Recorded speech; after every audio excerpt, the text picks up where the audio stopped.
먹는 약. 약국에서 환자분들이 제일 많이 들을 수 있는 말이죠. 식후 30분에 복용하세요. 그러면 식사하고 나서 15분 있다가 사과를 깎아 먹었어. 그럼 어떻게 해야 돼요? 바르는 약. 연고를 처방해 줄 정도의 상태가 되면 화장을 웬만하면 안 하셨으면 좋겠다라고 하는데 그냥 하시더라고. 왜냐면 화장은 생명이거든. 그럼 넌 좀비니? 붙이는 약. 파스는 약을 먹는 거 대신에 붙이는 거다. 그렇게 생각하시면 돼요. 감기 걸렸을 때 주사 어디에 맞아요? 엉덩이에 맞잖아요. 엉덩이가 네네. 감기 걸린 거 아니잖아요. 약에 관한 모든 오해를 풀어드립니다. 강약 중강약 시즌2.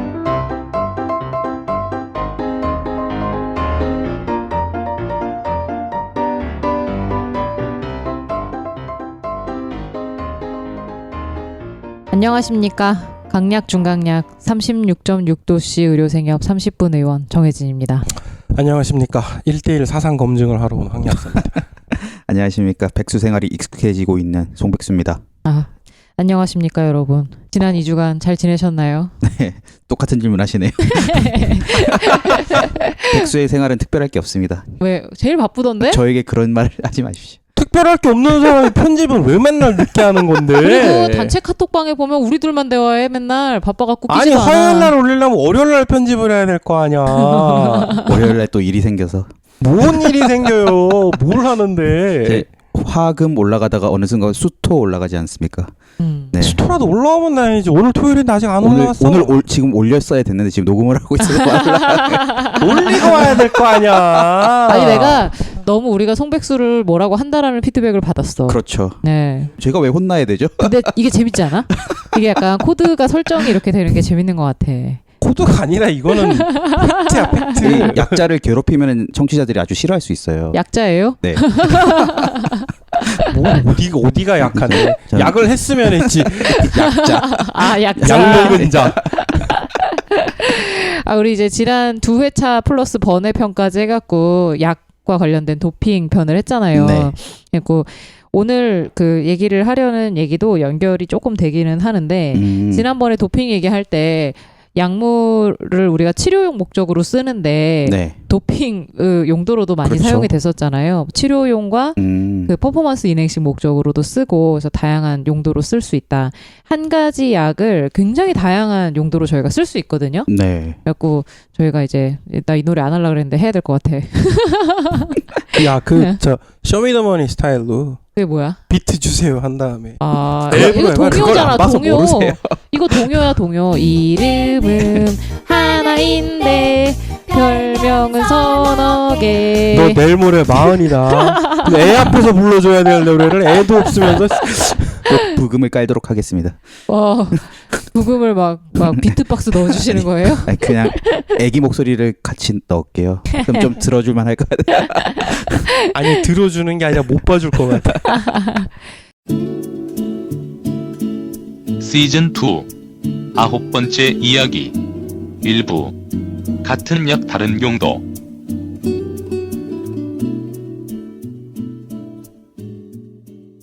이름은 하나인데 별명은 서너 개. 이런 얘기를 할 겁니다. 이게 도대체 무슨 얘기인가요? 그러니까 약이라는 게 작동하는 원리가 있잖아요. 그렇죠. 작동 원리상 인체 여러 부분에 작용을 하기 때문에 네. 여러 가지 용도로 사실 쓸 수가 있거든요. 뭐 코감기약이라고 받아왔는데 알고 보면 뭐 오줌이 잘 안 나오는 환자라거나 그렇죠, 이런 가능성이 있거든요. 아니, 근데 너무나도 잘 알고 있는 게 두통, 치통, 생리통엔 한 가지 네. 약을 쓰잖아요.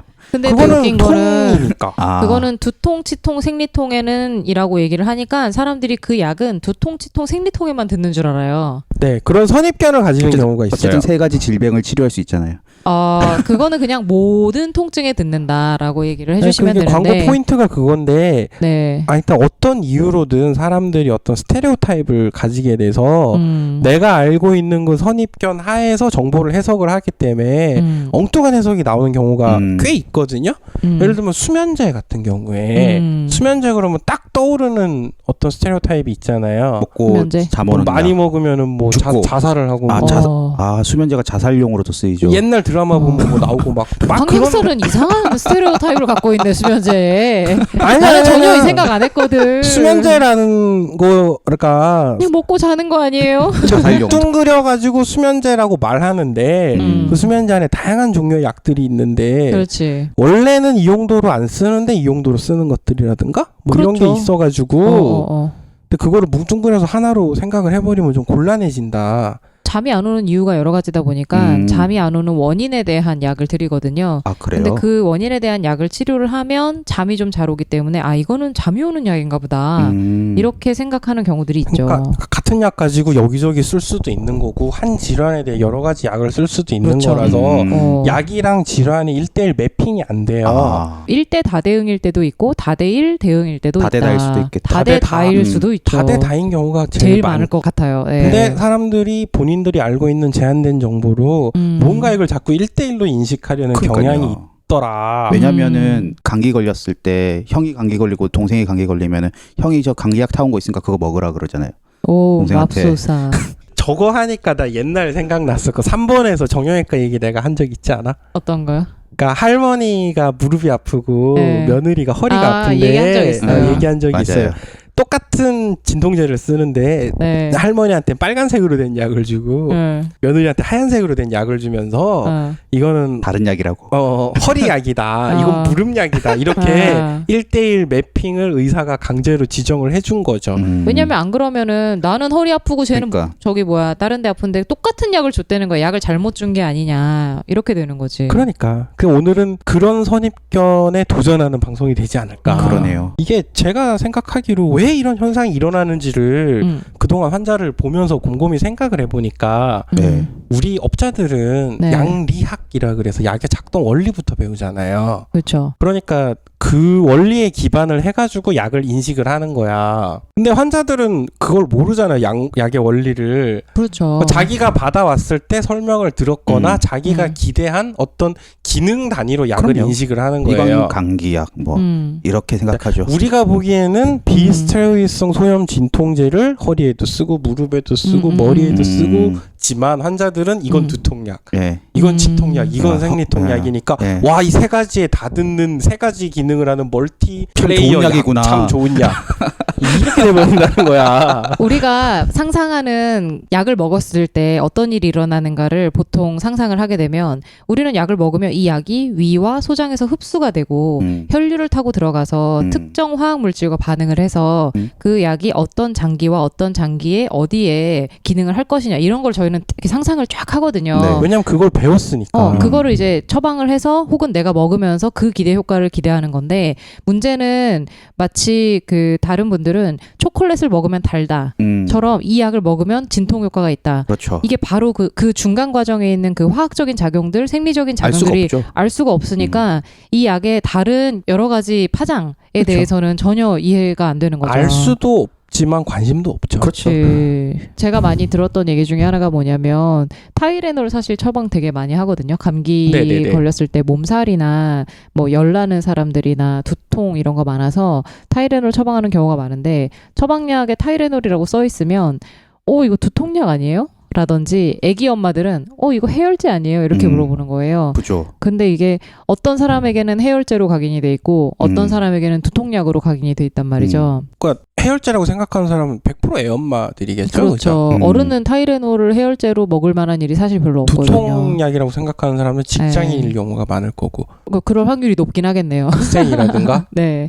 그리고 타이레놀이 실제로 두통약으로 선전을 많이 하거든요. 카페인 없는 두통약으로 선전을 많이 하는데 그 이유가 그 약을 가장 많이 사 먹는 그 이유 중에 하나가 두통이기 때문에 그거를 그래요? 마케팅 포인트로 삼더라고요. 그러니까 그 제약회사들이 그렇게 다양한 멀티롤을 할 수 있을 경우에도 네. 약을 팔아야 되잖아요. 그래서 그렇죠. 딱 몇 가지 그러니까 증상만 딱 집어서 그게 갖고 그게 왔거든요. 바로 두통, 생리통이다. 맞다 개보린. 아이고 펜절이죠.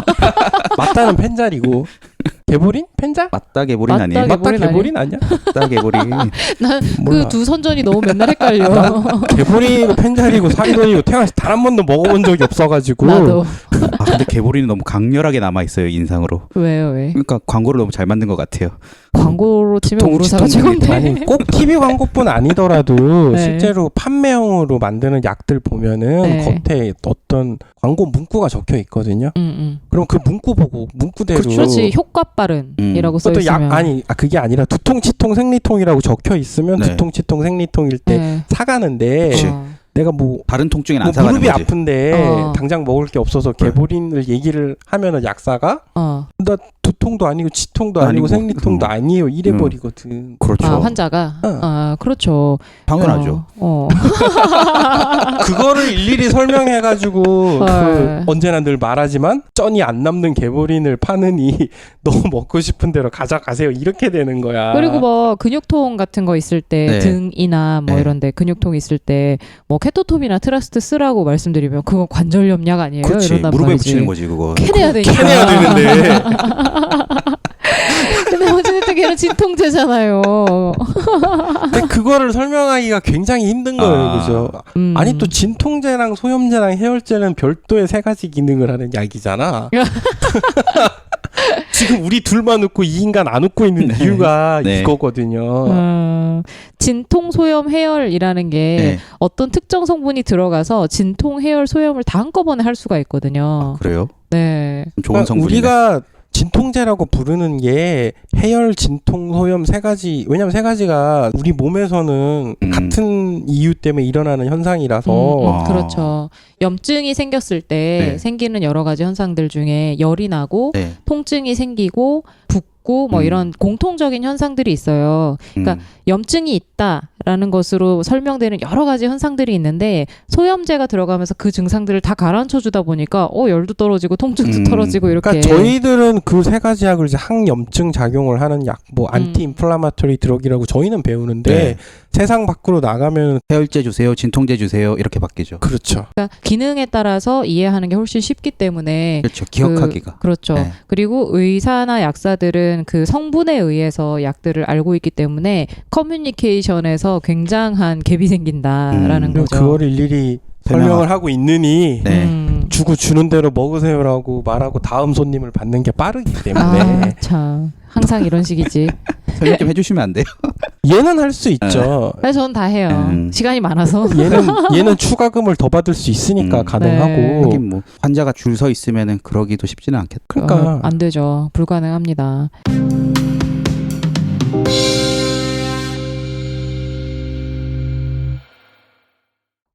뭐 수면제 얘기도 했지만 수면제는 그 일단 기본적으로 저희가 수면제라고 하는 군이 있어요.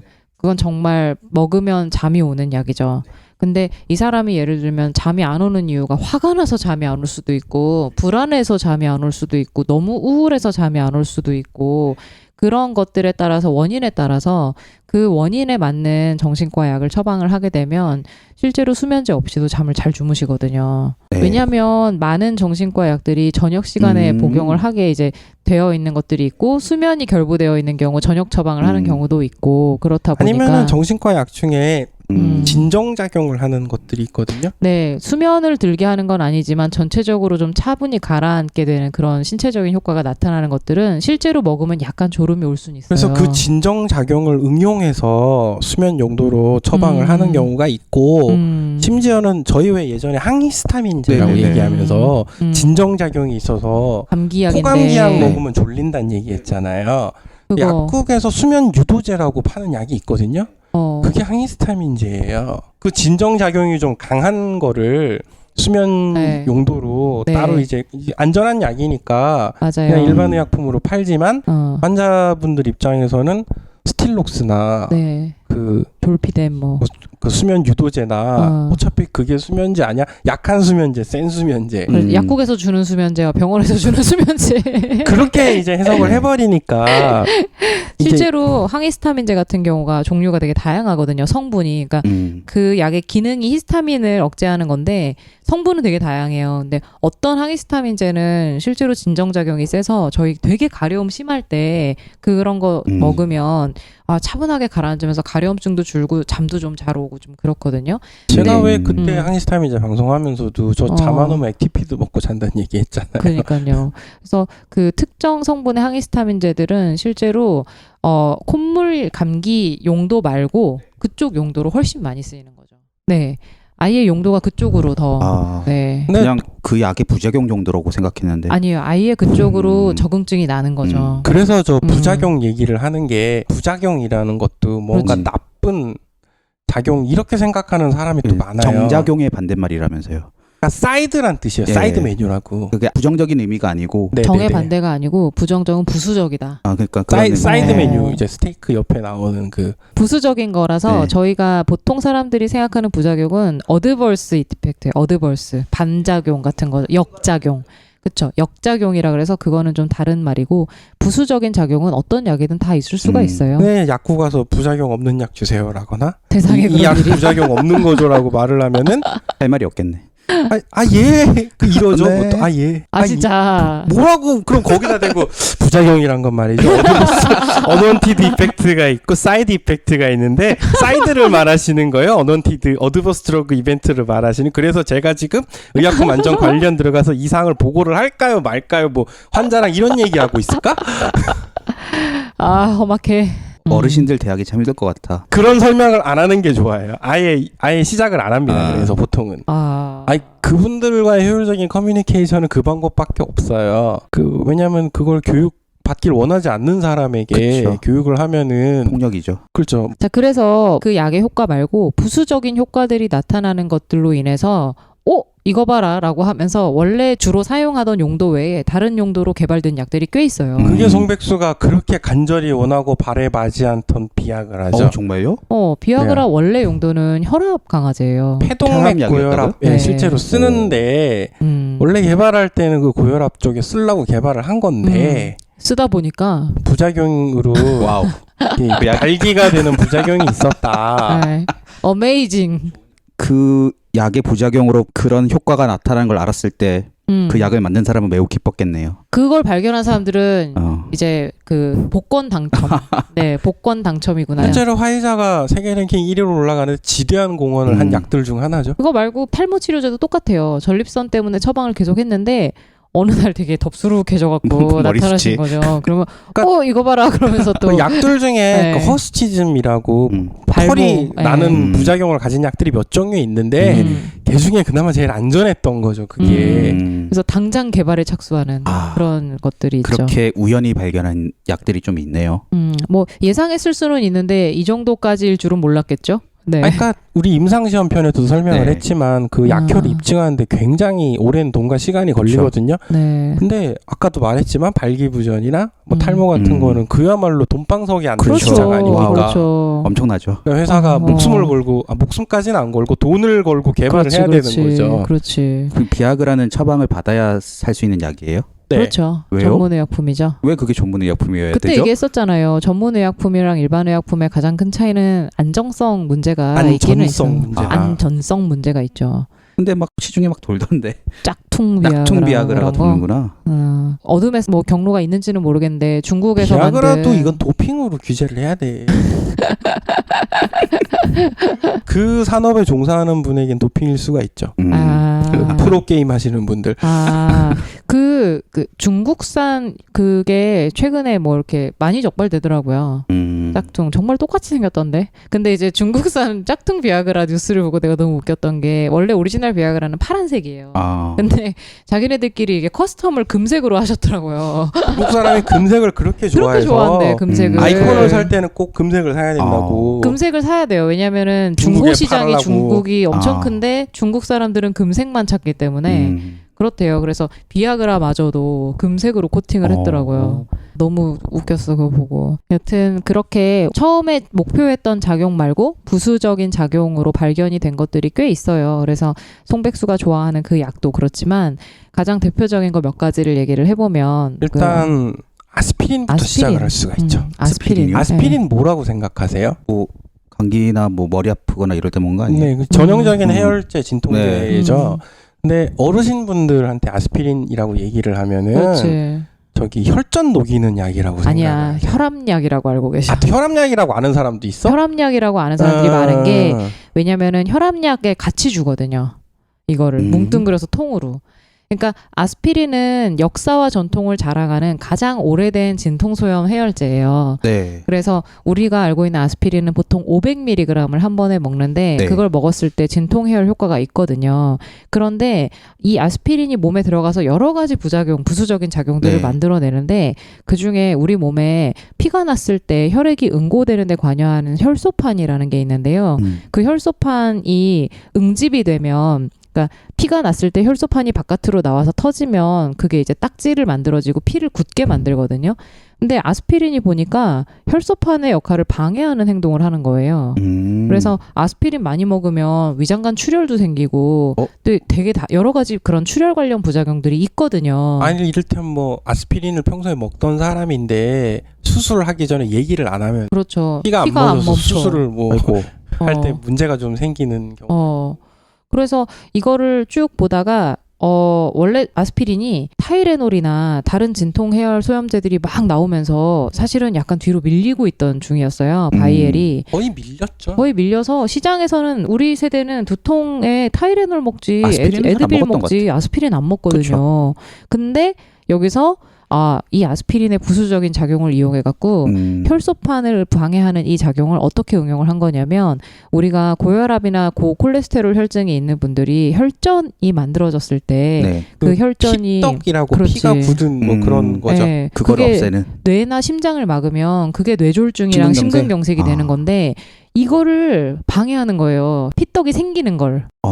그럼 진짜 좋은 거잖아요. 그 안 좋은 역할을 했던 걸 좋게 이렇게 생각을 전환을 한 거네요. 용량을 조금 낮춰보니까 조금이 아니라 굉장히 많이 낮춰서. 굉장히 많이 낮춰서 한 애기 용량으로 6분의 1 정도로 때렸어요. 낮췄어요. 그랬더니 이거를 6분의 1 정도로 장복을 했더니 다른 부수적인 작용은 많지는 않으면서 딱 혈소판의 기능을 그렇게 방해하는 데 사용을 할 수 있더라. 이게 짱이네. 비하인드 스토리가 있는데 아스피린이 거의 안 쓴다 그랬잖아요. 네. 근데 우리나라에 보험 제도 중에 퇴장 방지 의약품이라는 게 있어요. 아 맞아. 그게 뭐예요? 퇴장 방지 약값이 의약품. 너무 싸가지고 회사가 수지 타산이 안 만든다고 약을 안 만들어 버리려고 하는데 야, 이 약은 필요하기 때문에 내가 보조금을 줄게 만들어.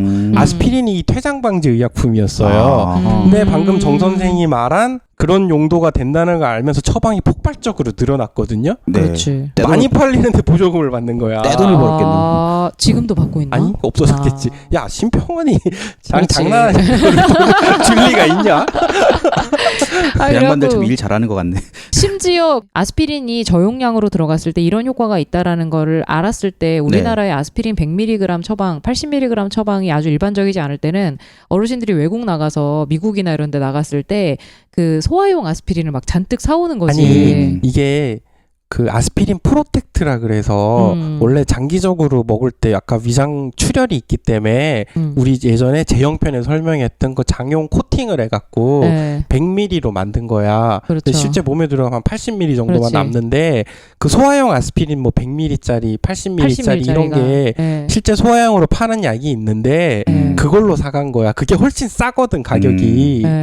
그리고 뭐 아스피린이 몸에 좋다더라 이런 얘기가 들기 시작하면서 무슨 보약처럼 인식을 그렇죠, 하는 거죠. 어르신들 사이에서요? 왜냐면은 뇌졸중이랑 심근경색을 막아준다고 하니까 이게 뒤로 소문이 나면서 처방을 받는 거에 대한 생각은 별로 못 하시고 아스피린 장복을 하면 그렇게 좋대더라 이렇게 매일매일 되니까 드시겠네. 아스피린을 그래서 처방받지 않고 막 그렇게 저용량 어린이 아스피린을 다량으로 사서 드시던 분들이 꽤 있었어요. 우리들의 한때. 바이엘이 싹 빼버렸죠. 그래서 바이엘이 싹 빼고 이제 좀 저용량 프로텍트를 따로 만들어서 막 팔았는데 그래서 애기들한테 아스피린 처방해야 될 때 아스피린 프로텍트를 뽀개서 줘야 되는 문제가 생겼죠. 뭐 아이들한테 아스피린 줄 일은 많지는 않은데 가끔 있잖아. 가끔 있어요. 아와사키 가끔 같은 특정 거. 질환에서 아스피린을 처방을 하는데요. 그거 말고는 거의 없어서 요새 거의 뭐 브루펜, 맥시부펜 이쪽으로 많이 넘어가서 시럽을 먹이겠죠. 네. 그래서 여튼 이 아스피린 같은 경우는 어르신들이 혈압약이라고 많이 알고 있는 이유가 보통 콜레스테롤과 혈압에 문제가 있는 분들이 혈압약을 드실 때 이 이제 그 뇌졸중이나 심근경색에 대한 예방 목적으로 같이 처방을 많이 나가는데 어르신들은 아까 전에 우리가 기능으로 이제 한꺼번에 그 뭉뚱그려서 한 포 전체가 혈압약인데 그렇지. 아스피린은 어디서 들어본 이름이거든. 그러니까 아스피린이 혈압약이 된 거야. 그렇죠. 그냥 혈압약 시간에 같이 먹는 거니까 이제 이건 다 혈압약. 그래서 뭐 아스피린을 먹고 있는지 물어볼 때가 가끔 있는데 나 혈압약으로 아스피린 먹고 있어요. 그렇게 얘기를 하세요. 그럼 아스피린은 혈압약이 아니에요. 라고 설명드리면 아스피린이 혈압약이 아니야? 막 이러면서 아스피린 먹고 혈압이 떨어지진 않아요. 라고 설명드리면 왜? 이렇게 물어보시는 아스피린을 거지. 혈압약이라고 말하는 걸 듣고 있는 의사나 약사의 혈압이 올라가겠죠. 설명드리기 어렵지만 참 이게 그래서 이거를 다 설명드리기가 좀 쉽지는 않은 환경인데 저는 설명드리고 있습니다. 하루에 환자를 10명밖에 보지 않으니까. 아이고. 남들은 100명씩 볼 때 혼자 10명을 보니까 가능하다. 그렇죠. 슬픕니다.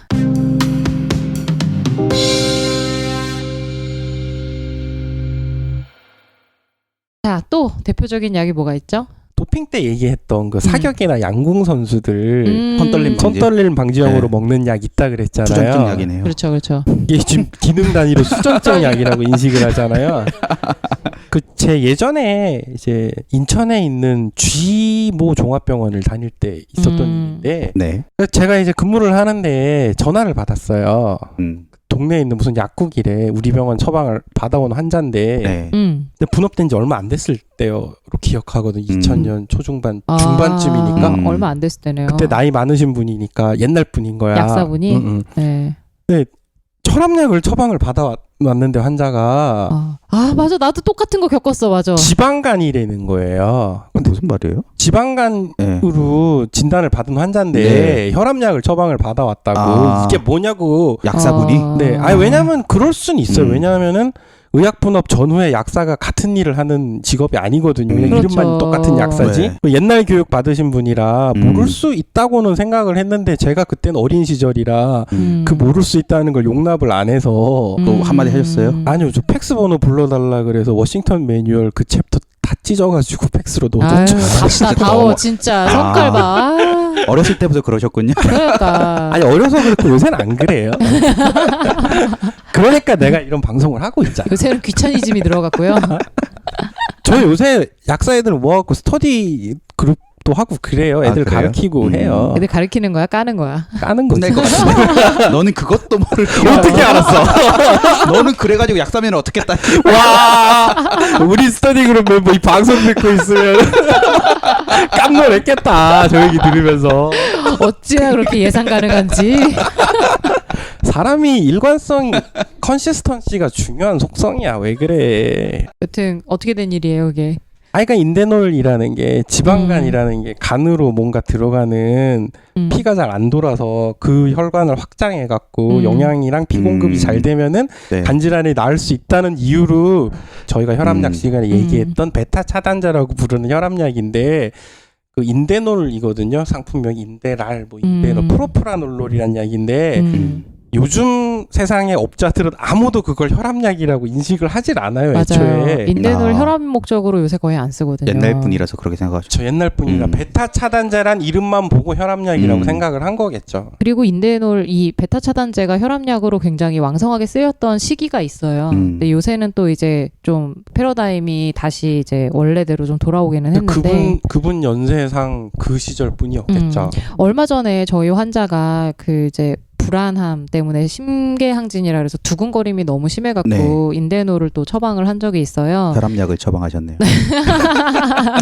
왜냐면 이게 왜 그러냐면 집에 가가지고 찾아보잖아. 그러니까. 아니 이게 무슨 문제가 생겼었냐면 여기 옆에 약사님이 엄청 연세가 있으세요. 그러니까 눈이 잘 안 보여갖고 혈압약이라 그랬구나. 아니 약을 이렇게 찾다가 실수도 막 하실 때가 시술 있고 잘못 좀 어떻게 해요? 그래갖고 백내장 수술하시고 돌아와서 다시 이제 하고 계실 정도의 연세의 어르신인데 인데놀을 10mg짜리를 처방을 했어요. 40ml 줬구나. 아니죠. 10mg짜리를 처방을 했고 약사님이 10mg짜리를 주면서 저희 환자한테 혈압약 나왔습니다. 이렇게 얘기를 하신 거예요. 똑같은 그러니까, 케이스잖아. 내가 막. 그럼 환자분이 네? 근데 다행히 저는 이제 설명을 했기 때문에 이건 원래 혈압약으로 쓰이던 것인데 라고 했기 때문에 환자가 씩 웃었대요. 거기서. 이러면 오해가 없죠. 따지러 병원에 와야 스토리가 재밌는데. 의사든 약사든 둘 중에 하나는 이해를 하고 이거를 설명을 해야 되는데 제일 최악의 케이스는 약입니다. 드세요. 그 약입니다. 드세요 하고 집에 가가지고 네이버 검색을 해보니까 인데놀, 프라프라놀, 혈압 강화제 이걸 보고서 그렇지. 뭐야 이게 맞아. 최악의 케이스거든요. 나 더 웃긴 걸 겪었어요. 환자분 이제 우울증 때문에 우울증 약으로 프로작을 처방을 했는데 그 약사가 그랬대요. 뭐라고요? 다이어트를 하려면 운동을 하지 왜 이런 약을 먹어? 다이어트 약이라고 또 말씀하셨네. 네. 아니, 그래서 환자가 너무 기분이 나빠서 쓰니까. 다이어트 약으로 쓰거든요. 실제로. 그래서 환자분이 되게 기분 나빠서 저 우울증으로 먹어요 라고 실제로 약사님한테 얘기를 했다는 거예요. 우울증 환자였어? 그래서 우울증으로 프로작을 먹었던 건데 다이어트 약으로 처방을 받았다고 약사가 생각을 하고 보통은 그거 반대인데 참 희한하다. 그렇죠. 보통 그리고 다이어트 약으로 처방을 받았다 하더라도 이런 거를 대면하면서 그렇게 면박을 주냐? 그러니까. 그런 이유 때문에 저기 정신과 약물들 같은 경우에 원내 처방 분업 안 하고 원내로 처방을 예외적인 경우로 할 수 있게 돼 있는데 우리는 정신과가 아니고 그래서 간혹 예외적으로 프로작을 이렇게 원외로 낼 수 있는 거거든요. 근데 그 약사님이 이것을 뭔가 이제 가정의학과 쪽 처방인데다가 젊은 여성분이고 하니까 이게 그 목적이었을 것이다라고 생각을 한 거예요. 왜냐면은 아까도 얘기했지만 옛날식으로 배운 분들은 같은 직업이 아니라 했잖아요. 그러니까 또 약의 어떤 기능 같은 걸 배우고 환자 질환 치료에 세부적으로 적용하는 법 같은 게 시험 과목에도 없었어. 그 시절에는 그걸 가리키는 교수도 없었고 그 교수란 게 90년대쯤 돼서야 우리 학교부터 시작해갖고 생긴 거거든. 나중에 그 사람들은 그냥 개인적으로 알 수도 있고 모를 수도 있다고 생각하면 돼. 그러니까 퀄리티 컨트롤이 안 되니까 그냥 일반적으로 이런 거는 잘 모를 수도 있겠다라고 생각을 하면 의사 입장에서는 편하겠지. 어쨌든 약사분들도 잘 모르시네요. 환자랑 별 다를 게 없네. 근데 잘 모르고 알고를 떠나서 나는 좀 조심했으면 좋겠어요. 그러니까 알고 있더라도 그 약국 절대 안 가겠네. 그렇게 그러니까 얘기를 할 때도 뭐랄까 이거는 또 약사 닭가기 같은 건데 보통 병원에서 일하는 약사들은 자기 디스네. 뭐 이상하면 차트를 보면 되거든요. 약국에서 일하면 차트를 못 보잖아요. 그렇죠. 별얘기가 처방전만 있으니까. 보니까. 그렇죠. 그러니까 그럴 때 어떻게 하게 돼 있냐면은 좀 선진국들 뭐 미국이나 캐나다나 영국에서는 아예 시험 과목에도 들어가 있는데 환자한테 물어요. 의사가 너한테 뭐라고 하면서 이 약을 줬냐? 너 전에 먹던 약은 뭐냐? 그렇지. 다른 일반 약이나 영양제 먹는 거 있냐? 다른 질환 같은 거 혹시 알고 있는 거 인지하고 있는 거 있으면 얘기해라. 그런 거 물어보는 약사 한 번도 못 만나봤어. 미리 다 물어보고 미리 정보를 땡겨가지고 그거를 저장을 해놓은 다음에 그 환자 다시 오면은 차트 약국에서 약무 기록이라고 하죠. 히스토리를 거기서 또 하는구나. 거기서 따로 관리를 할 수밖에 없죠. 왜냐하면은 그 환자가 의원이나 병원을 한 군데만 다니는 게 아니기 때문에 게다가 미국 같은 경우가 특히 그런데 거긴 체인으로 약국이 돼 있어서 체인의 어떤 포인트 때문에 같은 체인만 가게 돼 있잖아요. 체인끼리 그게 공유가 되니까 그래요? 다 이게 뜨는 거야. 그러니까 뭐 플로리다에서 처방받은 약을 워싱턴주 가가지고도 봐서도 체인 컴퓨터 연결하면 다 보이니까. 그러니까 온누리 약국이면은 여기 온누리에서 했던 걸 저쪽 온누리에서도 할 수 있고. 그게 되게 돼 있는 거예요. 근데 거긴 미국이니까 그런 거고 여기 우리나라는 왜 안 한국이니까. 됩니까? 네? 우리나라는 왜 그게 안 돼요? 그럼 우리나라 왜 거기 대통령은 오바마인데 우리 대통령은 오바마가 아닙니까? 그 그거랑 똑같은 얘기지 이게 뭐가 달라. 힘을 좀 써보시죠. 이민 간다는 사람한테 무슨 힘을 쓰라 그래. 아니 그래서 그 힘을 쓴 결과 나는 영주권을 취득했다. 면허랑. 그래서 뭐 인데놀도 그렇고 뭐 아스피린도 그렇고 이런 약들이 굉장히 많아요. 다양한 것들이. 그래서 약사분들이 좀 그렇게 얘기하더라도 당황할 필요는 없겠네요. 근데 기분은 좀 별로일 것 같아. 저는 이 얘기를 들으니까는 젊은 약사가 있는 약국을 찾아갈 것 같다는 생각이 드네요. 젊은 약사라고 딱히 다를 것 같아. 왜냐하면 교육을 그렇게 받으셨다면서 옛날 분들은. 지금도 제대로 그런 교육이 정착됐는지 저는 됐다고 생각을 했거든요.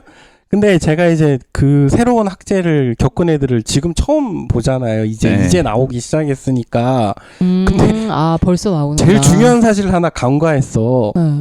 교수가 그때 그 교수들이야. 교수가 안 바뀌었구나. 그래서 아직 좀 힘들 것 같고요.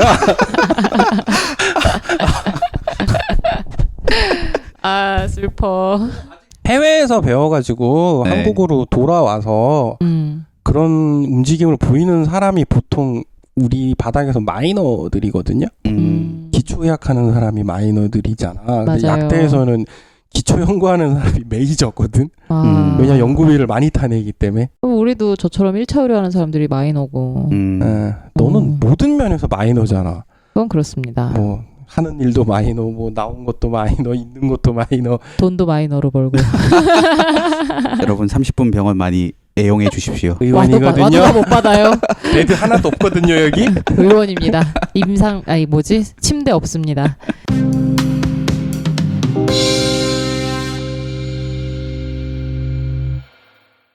그리고 대표적으로 또 저희 가장 일반적으로 감기약으로 많이 쓰이는 슈도에페드린 성분. 이것도 이제 제가 제 1화를 통해서 설명을 하자면은 뭐 저랑 같이 스터디 그룹 하는 후배이기도 하고 90년생 근처예요. 아무튼 나이가. 여자예요? 예. 좋네요. 그럼 뭐지? 왜 좋아? 그냥 여자 얘기만 들어도. 이 친구가 이제 병원에서는 항암제실에서 몇 년 있던 친구예요. 그러다가 이제 병원의 현실을 못 견디고 튀어나가서 개업을 하셨나? 그 옆에 약국에 취직을 했는데 아니 그 지 있던 병원 앞에 있는 약국에 취직을 했어. 아무튼 약국은 개원 아니고 개국입니다. 개국이에요? 약국이니까요. 개국. 약국 그 병원은 원장, 약국은 국장. 국장이라 그래요? 국이니까. 약국장. 이름이 약원이 아니잖아요. 뭔가 없어 보이는데. MBC 보도국장. 그러니까 그 정도인 것 같은데. 국정원장. 뭐 이 정도급 차이가 있는 거죠. 그래서 어느 날 이제 카톡이 온 거야.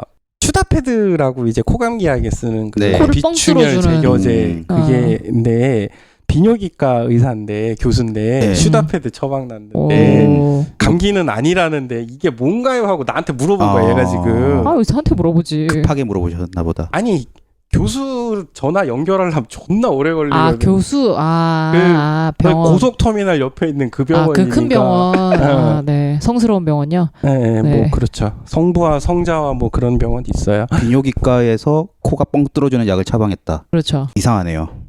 수상하죠. 자, 전직 비뇨기과 레지던트 설명을 해봐. 이게 그 코가 뻥 뚫어주는 약에 부수적인 작용이 있어요. 그래요? 소변이 잘 안 나와요. 소변을 안 나오게 한다고요? 네. 그럼 문제 있는 거 아니에요? 오줌이 아니요. 나와요? 요실금이란 병 아시죠? 네. 스트레스성 요실금에 쓰던가 그럼 이걸? 막아야 되잖아요. 요실금 방지약으로 쓰인다고요? 이게 뭐 일반적으로 쓰이는 건 아닌데 써볼 순 있다. 뭐 어쩌다가 이거도 뭐 안 되면 써볼 수 있다. 뭐 그런 정도? 소변을 요실금도 그렇지만 과민성 방광이라 그래갖고 원하지 않는데 계속 이렇게 소변이 마렵고 나오는 경우가 있는데 이 슈도에페드린 성분의 경우 어르신들이 노인분들이 감기가 걸려서 겨울에 이거 슈도에페드린을 먹어버리면 실제로 소변이 안 나와서 응급실로 오시는 경우가 있긴 있어요.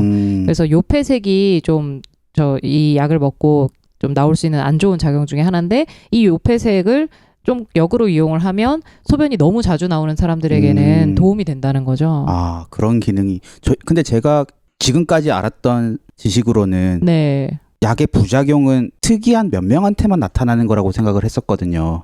이거는 근데 항상 부작용이 같이 나타나는 거예요? 모든 사람에게 다? 그 부작용과 그 부작용이 다른 부작용이 아니니까. 그러니까 방금 송 PD가 말한 부작용은 역작용을 얘기하는 거겠죠. 그러니까 송 PD가 나타날 수 말하는 있는. 경우를 이상 반응이라고 이상 반응이라고 표현을 하죠.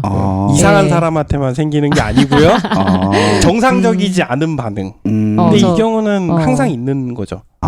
항히스타민제를 먹으면 졸린다는 거의 항상 있는 거잖아요. 그렇죠. 사이드 메뉴가 항상 같이 나오는. 근데 그거 같은 단어 쓰니까 이제 혼동이 그렇죠. 되네요. 혼동이 아니요, 되는 한문으로는 거죠. 다르겠죠. 아하.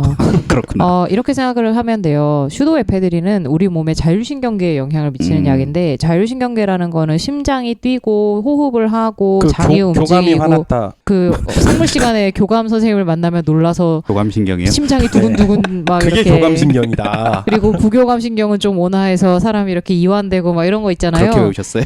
네. 아니에요?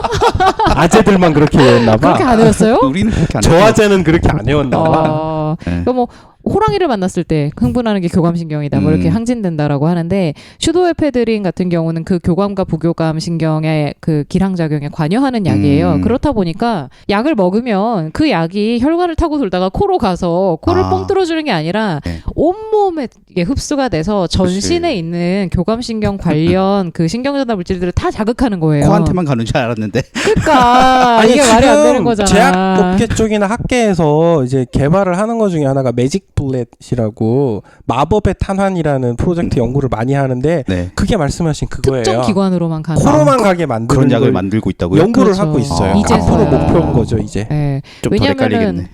왜냐면은 대부분의 약제들은 전신작용, 대부분이 아니죠. 그렇죠. 모든 약은 전신작용을 먹는 하기 약은 때문에 기본적으로 주사도 마찬가지지만 전신작용을 그렇죠. 상정을 하고 만든 거기 때문에 전신작용을 최소화하기 위해 만드는 약제형들이 이제 파스라든지 연고라든지지만 그것도 전신작용을 완전히 배제할 수는 없거든요. 흡수가 되기 때문에 어찌됐든 혈관을 타고 들어가면 끝난 거예요. 그렇죠. 근데 이 슈도에페드린이라는 슈다페드 약은 전신으로 들어가서 그러니까 그 코만 뻥 뚫어주는 게 아니라 네. 온몸에 있는 셈을 다 말릴 수 있고요. 그래서 입이 마르고 눈이 오줌도 뻑뻑하고 마르고. 오줌도 마르고 그렇죠.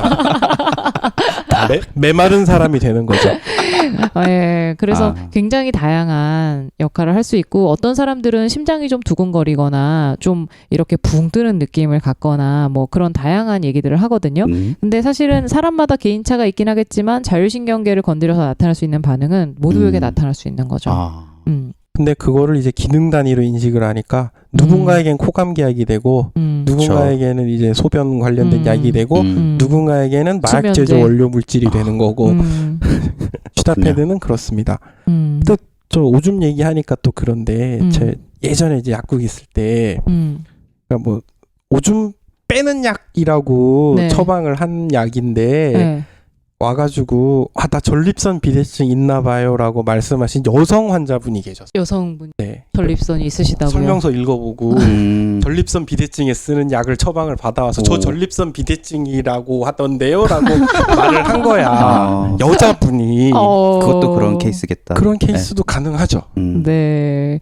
그 보통 전립선 비대증에 사용하는 약 중에 전립선 요도 그러니까 방광에서 나오는 입구쯤에 작용을 해서 그 입구를 열어주는 약이 있거든요. 그래서 소변을 좀 콸콸콸 잘 나오게 하는 그런 약이 있는데 그러니까 아까 말한 그 슈다페드 부작용, 코감기약 부작용으로 오줌이 막히면은 슈다페드랑 하루나를 세트로 처방을 내면 된다. 그게 뭐야? 병 주고 약 주고요? 둘 다 같이 먹으면 어떻게 되지? 이게 1+1 행사다. 그래서 하루날 같은 경우는 실제로 이것도 혈압 강화제 같은 용도로 네. 쓰이거든요. 근데 이게 그 소변기를 열어줘요. 그래서 전립선 비대증이 있어서 소변을 잘 못 보거나 야간에 이제 자다가 주무시다가 화장실을 가시거나 예, 그런 경우는 자기 전에 이 하루날을 먹고 주무시면 다음 날 내내 밤새도록 그리고 다음 날 내내 소변을 좀 볼 때는 시원하게 안 볼 때는 오래 참을 수 있는 그런 역할을 해주는데 이게 이제 전립선 비대증이라고 적응증이 나가다 보니까 실제로 하루날을 여성분들한테 처방을 하거든요. 아하. 근데 여성분들 입장에서는 전립선? 이렇게 생각을 할 수 있는 황당하겠네요. 거지. 네, 황당한 거죠. 나한테 전립선이 있었나? 여자한테도 전립선이 있나요? 이렇게 나한테 물어보는 줄 알았어 지금. 아니 모르긴 몰라도 안 가보지만 지식인이라든가 그런데 네. 그런 걸 충분히 올라오고도 남을 것 같은데 죠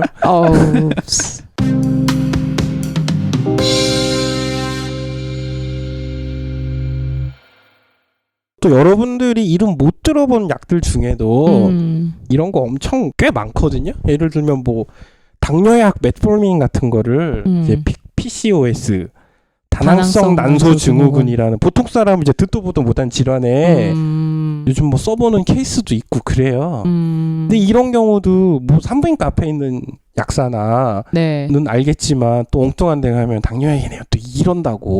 그렇지. 아니면 뭐 동네 의사라 뭐 산부인과 질환 같은 거 해본 경험 없는데 메포르민을 먹고 있는데 딱 들고 오면은 혈당을 재봐야 되나?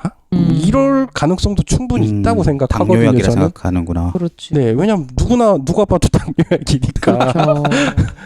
그리고 그 최근에 이제 금연 보조가 많아져갖고 금연 보조제요? 금연 보조제에 대한 네. 지원이 높아졌거든요. 그 담배값 올리면서 그 올린 세금으로 일부를 그렇게 네, 지원한. 금연에 지원을 되게 많이 해줘서 금연을 위해 내원하는 분들의 진료비와 약값을 엄청 지원을 해주고 있는데 그때 쓰이는 약 중에 하나가 웰부트린이라고 있는데 이게 사실은 항우울제예요. 항우울제 정신과 약인데 금연 보조제로 쓰여요. 담배값이 올라서 우울해진 사람이 많아서 그래요. 그래서 이 웰부트린 같은 경우는 실제로 담배를 끊는 과정에 네. 우울감을 느끼는 분들이 꽤 많거든요. 금연을 하면서 금연 우울증이라는 게 있어요. 이 웰부트린이 실제로 금연 욕구를 좀 줄여주는 데다가 그 금연 우울증도 약간 예방해 줄 수 있어서 일석이조다라고 하면서 쓰기도 해요. 네. 정신과 약들 중에 유독 그런 것들이 많거든요. 뭐 그거 말고도 네. 예를 들면 뭐 신경안정제 대표적으로 우리 뭐 벤조다이아제핀이라고 저희는 부르는데 보통 분들은 그런 이름은 모르고 그냥 신경안정제. 그냥 신경안정제라고 하는 게 네. 신경을 안정시키는 거잖아요. 이거 되게 문제가 많은 게 뭐냐면요. 우리가 이 약을 언제 많이 쓰냐면 소화기 내과에서 굉장히 많이 써요. 네. 그 신경성 위장장애라고 사람들은 많이 부르고 네. 저희는 이제 기능성 위장장애라고 많이 네. 부르는데 특별히 문제는 없는데 소화가 계속 안 되고 과민성 대장염. 뭐 과민성 대장염은 안 써요. 아무튼 이 약이 일반적으로 많이 사용하는 단어인 신경성 위장장애에 굉장히 잘 들어요. 왜냐하면 이 약을 먹으면 그 막 불안하거나 초조해지거나 긴장하는 것들이 많이 좀 줄어들기 때문에 그로 인한 신체 작용들도 많이 없어지는 거예요. 그래서 정신과에서 불안장애라는 분야에서 이걸 많이 쓰는데 근데 문제는 약국에 처방전을 가지고 다 가면 소화기 내과에서 처방을 받았는데 약국에서 신경안정제 드시네요 이렇게 얘기를 하는 거죠. 그게 사실 그 의원하고 약국이 요즘은 거의 짝짓기가 돼 있는 형태라서 그 근처에 있는 데를 가면은 그 의사가 어떤 패턴으로 약을 쓰는지 거의 파악을 하고 장사를 하기 때문에 사실은 그런 상황에서는 큰 문제가 안 되는데 조금만 옆에 있는 블럭을 가도 약이 없다거나 보고도 처방 패턴을 인지를 못한다거나 하는 문제가 생기거든요. 네. 왜냐하면은 실제 처방하는 의사는 뭐 우리 정 선생도 마찬가지겠지만 평생 처방 내는 약 뭐 100종류도 안 넘잖아. 늘 쓰던 걸 쓰겠죠. 그렇죠. 근데 시중에는 몇천 종류 약이 깔려 있기 때문에 처방을 많이 본 경우인데 약사 입장에서도 한 약국의 의원이 뭐 한 개 아니면 두 개가 붙어 있어서 의사 한두 명만 주로 보고 나머지를 볼 일이 별로 없기 때문에 패턴이 익숙하지 않아서 문제가 생기거든요. 딴 소리가 자꾸 나오는 거예요. 엉뚱한 소리가. 그리고 소화기 내과 쪽에서 이렇게 신경 안정제라고 불리우는 약들을 최근에 처방이 좀 늘기는 했어요. 왜냐하면은 기능성 위장장애 60% 이상은 이런 약들에 엄청 잘 듣는다라는 연구가 최근 들어서 많이 나왔거든요. 그래서 병원에서는 처방을 하는데 의약분호 없이 익숙하지 않았던 의사 선생님들은 특별한 설명 없이 처방을 내고 약사분들은 또 이제 설명을 충실하게 하고 하다 보니까 이게 되게 이제 환자들의 오해가 많이 생기게 된 거죠. 그래서 똑같은 이유로 또 인터넷 가서 찾아보고 바리움, 아티반, 신경안정제, 마약류. 뭐야? 맞아요. 나한테 마약을 처방한 거야? 여기까지 사고가 확장이 된다. 최근에는 그래서 의사들이 이 약을 줄 때마다 설명을 굉장히 열심히 하세요. 그 오해를 만들지 않으려고 아무리 바빠도 이게 신경안정제다라는 설명을 미리 하시더라고요. 근데 예전에는 참 오해가 많았던 약이에요. 저는 처음 제목 이름은 하나인데 별명이 서너 개라 해서 그런 약이 몇 개 없을 줄 알았는데 거의 모든 약이 이런 경우가 있다라고 저는 알게 됐어요. 네, 그래서 그냥 그렇게 생각하시면 돼요. 네, 그게 차라리 속 편하겠다. 그렇습니다. 그러니까 헷갈리면 물어보자. 그렇죠. 당당하게 물어보십시오. 아니면 아예 의문을 갖지 말고 그냥 주는 대로 먹든가. 둘 중에 하나만 방침을 근데 정하시면 돼요. 아까처럼 약사가 뭐 혈압약입니다, 뭐 다이어트 약입니다 이러면 이제 혼란이 오겠죠. 그렇죠. 혼란이 오든 말든 그 말을 그냥 무시하고 드셔도 문제는 아니 물론 문제가 생기는 경우가 있긴 있죠. 근데 그거는 그때 가서 이제 뭐 소송으로 해결을 하시고 우리나라에서는 그거밖에 방법이 없을 것 같아. 아니면 저한테 진료를 받으세요. 그렇군요. 이렇게 또 영업을. 요즘 그 팟캐스트 듣고 진료 오는 분이 가끔 있어요. 아 진짜요? 네, 그래? 가끔 계세요. 좀 대대적으로 해볼까? 아니에요, 괜찮습니다. 그렇게 오시는 분들의 진료비 10%는 저희 방송을 위해 쓰시죠. 불법입니다. 네. 그 환자 유인행위잖아 그게. 불법 마케팅은 하지 않겠습니다. 자, 오늘 일단 여기 내용을 여기까지 하고 그 다음번에 이어서 같이 할 건데요. 그 오프라벨 처방이라는 게 있어요. 네. 저희가 이 부분에 대해서 오늘의 얘기랑 연결해서 다음 시간에 조금 더 자세하게 다음 얘기하도록 시간에 하겠습니다. 설명을 드리도록 하겠습니다. 그 다음 주 방송 예고는 안 하십니까? 다음 주 방송 예고는 다음 주 방송에 저희 이제 메일로 받은 얘기가 있어가지고 저 정신과 쪽에 수면 장애나 뭐 이런 아까 신경 안정제나 이런 정신과 약에 대한 일반론하고 그다음 불면증 이런 거 좀 다뤄볼까 하는데요. 정신과 약만 2주 해도 될 것 같은데요. 4개로 잘라서. 사실 2주로 안 끝날 것 같은데. 물론 그렇기는 한데. 그 정신과 질환 중에 일반인 왜냐면 조현병이나 이런 거는 조현병이 이슈예요? 예. 그 강남역 살인 사건 걔가 조현병이라 그래서. 그 사실 정신과에서 크게 다룰 질환이 보통 4가지 정도 되잖아요. 그 뭐 우울 장애, 양극성 장애. 근데 그거 2개는 통쳐서 우울증인 거고, 그다음에 조현병, 정신분열증이 있고, 불안 장애, 수면 장애 대충 그 정도만 다루면 되거든. 그렇죠. 그래서 뭐 장애를 기준으로 나눈다기보다 저희 또 약으로 접근하는 방법으로 해서. 근데 정신과는 그 약이 그 약이라서 이 대표적인 이거 더 심할 거예요. 아까 우리가 말하는 것보다 더 심하기 때문에. 왜지? 조현병 약이라 그래놓고 우울증에 뭐 양극성 장애 처방하고 있고 뭐 그런 거라서 이건 좀 더 심하기 때문에. 피부과 약이 다 비슷한 거랑 좀 비슷할 수도 있어요. 그거보다 더 심할 수도 있어. 왜냐면은 이거는 약이 개발되거나 뭐 진료 지침 한번 바뀔 때마다 질병 진단 기준 자체가 달라지는 거라 그래서 좀 문제가 더 심각하기 때문에 어떻게 이걸 쉽게 각색할 수 있나를 좀 생각해보고 뭐 한 주 할지 2주 할지는 저희가 상의를 좀 해보고요. 불면증 그리고 우울증 아니면은 뭐 지금 현재 약을 먹고 있는데 궁금하다거나 아니면은 이건 약을 권유를 받았는데 뭐 불안하다거나 이런 것들이 있으면 질문해 주시면 좋을 것 같습니다. 네. 일단 저희는 다음 시간에 다시 오늘 했던 내용에 연결되는 내용으로 다시 찾아뵙도록 하겠습니다. 감사합니다. 감사합니다.